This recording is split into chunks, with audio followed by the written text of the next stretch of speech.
আসসালামু আলাইকুম। আমি আমার জীবনের একটা কথা বলছি আপনাদের। এই পৃথিবীর মধ্যে সবচেয়ে সস্তা জিনিস হচ্ছে পরামর্শ, যেটা আপনি 10 জনের একজন থেকে চাইবেন, 10 জন এসে আপনাকে ফ্রিতে দিয়ে যাবে। আর সবচাইতে দামি জিনিস হচ্ছে সাহায্য, যেটা আপনি 10 জন থেকে চাইবেন, একজনও দেয় কিনা ওটা সন্দেহ। এমন লাইফে অনেক হয়েছে, দেখেছি। আপনাদের কাছেও শেয়ার করলাম আপনাদের সাথে।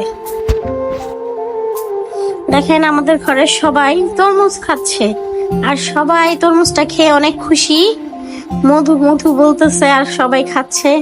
কেমন লাগছে দেখেন, আমিও বলতেছি মধু। এ দেখেন, ছোট ভাইয়ের বউ বলতেছে মধু।